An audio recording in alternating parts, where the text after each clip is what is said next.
It had been a day of playing games. Katie learned that even if you hold the dice with the sixes up, when you throw them, there's no telling where the sixes will be when the dice land on the table. Orbie found out that if you jiggle the game board, reaching for your juice, you may have to start the whole game over. And they both discovered that if you don't put all the pieces back in the game box, you might lose some and not be able to play it next time. Katie and Orbie had just finished a game of checkers and were getting pretty hungry. When all the pieces had been put away and the checkers box was back on the shelf, the two friends headed down the stairs.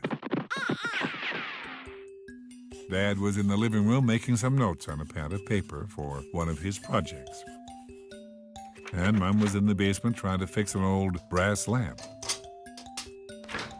Katie went ahead into the kitchen to pull out the carrot sticks and dip that Mom had left in the refrigerator for them.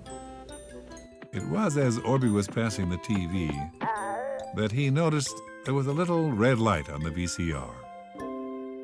It had been left on. He pushed the power off button and the light went out. Pleased that he'd done a helpful thing, he bopped off to the kitchen. But before he'd taken 3 steps, he stopped, and he thought about what had just taken place. He realized that even though the VCR could not talk, the light on the machine had told him something. This thought intrigued Orbie as he sauntered into the kitchen for the carrot snacks. The kitchen smelled of something very yummy. As Orbie sat down and crunched on a carrot, he looked over at the stove. It also had a red light on. Orbie knew it was saying the burner was on, and inside the pot on top of it, something was cooking. And his nose told him that whatever was cooking smelled like dessert. The light meant that to be safe, he should keep away.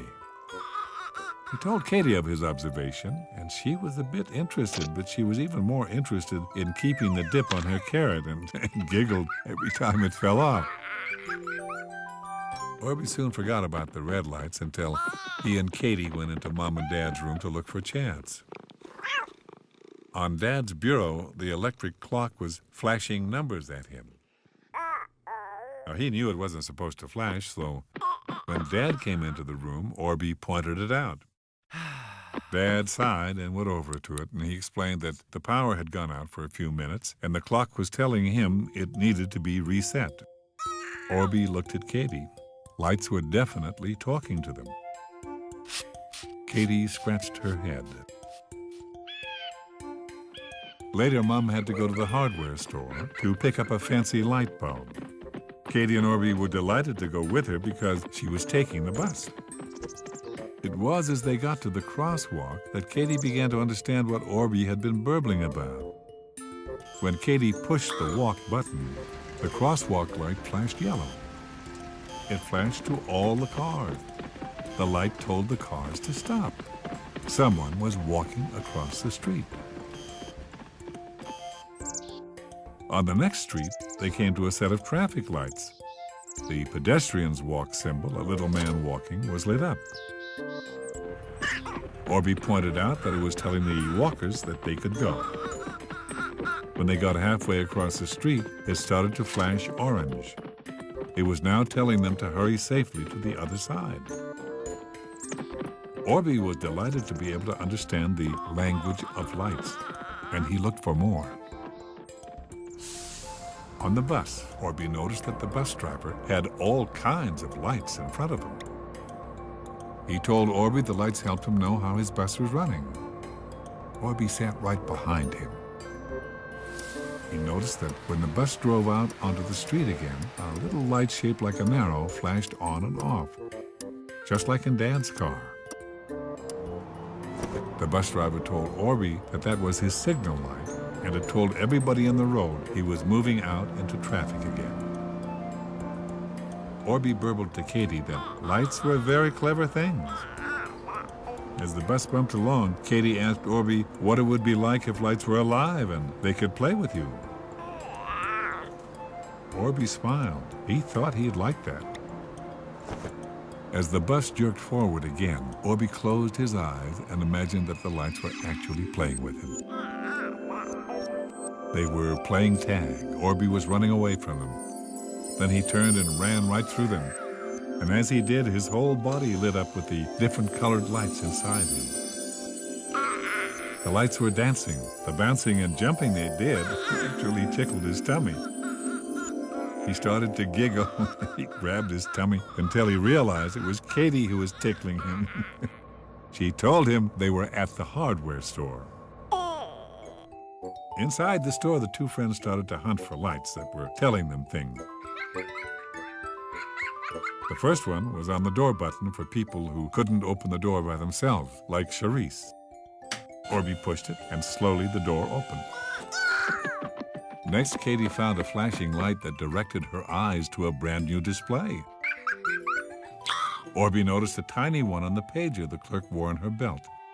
As the clerk showed Mum the fancy light bulbs, she explained to Orbie that the little light told her that her pager was on, waiting for a call.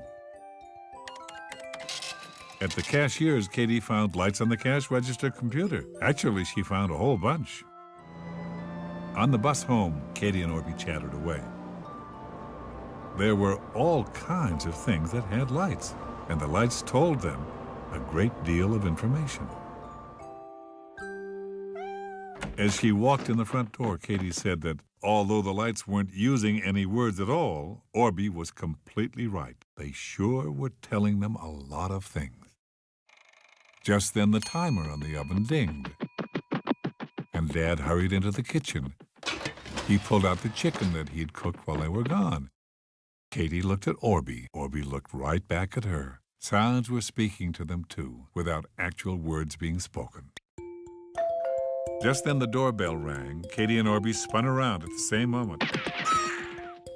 Everybody knew what the doorbell meant.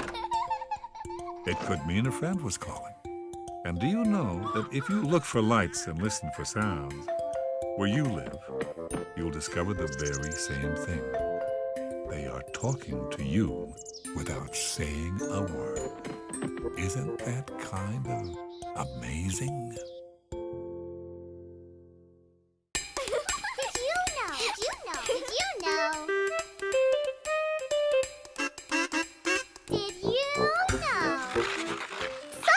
Go into a deep, deep sleep for the whole winter. That's called hibernation. Bats, bears, and snakes eat plenty of food in the fall and then spend the whole winter in such deep sleep that they can't even be woken up, not even with an alarm clock.